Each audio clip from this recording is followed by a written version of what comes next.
Practice Incentives Program and Workforce Incentive Program payments depend on evidence.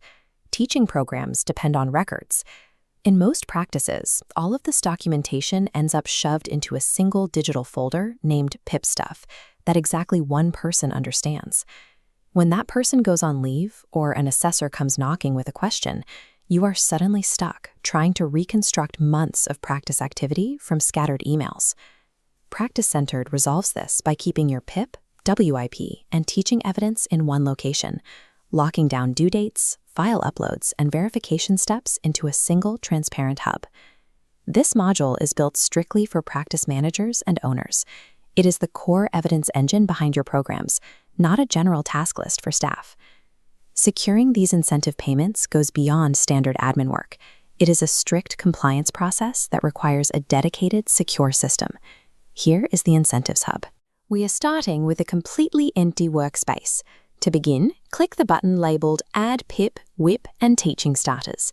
Clicking this button bypasses the manual setup process completely. The hub populates with 6 ready templates. These cover your essentials, like a quarterly quality improvement pack, My Health Record participation, and registrar supervision evidence. Across the top, summary cards triage your workload. You can see exactly what's overdue, what is due within 14 days, what is awaiting verification, and what is currently in progress.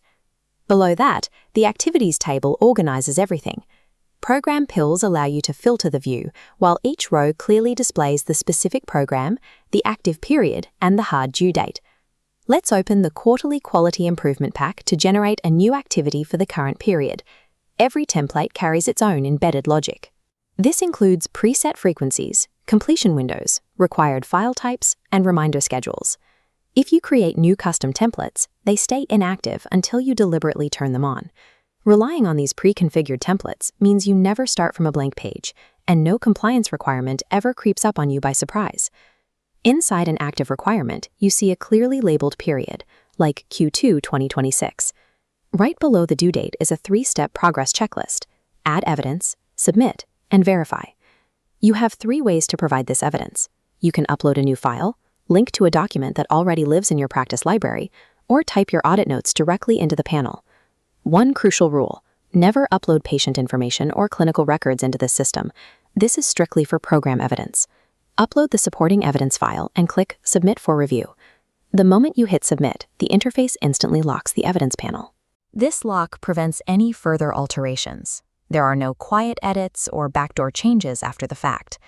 An immutable record proves to an auditor that your evidence was gathered properly over time, not hastily fabricated the night before an inspection.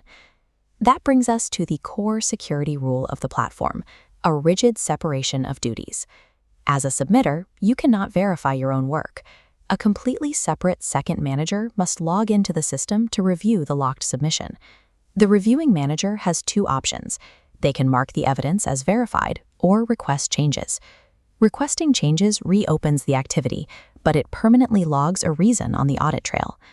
Every single step of this workflow, not started, in progress, submitted, verified, receives a permanent timestamp. To keep things moving, automated alerts trigger at 30, 14, and 7 days before a due date. These are delivered via email and in-app notifications directly to managers. If you need a staff member to gather information, you can delegate a reminder task to them. However, the actual upload and sign-off remains securely restricted to manager accounts. This 2-person verification process builds a fully objective audit trail based on systemic governance rather than blind trust. So, what happens when an external assessor arrives and asks, "Where is the evidence?" You simply open the historical activity record in PracticeCentred. Here is your completed screen.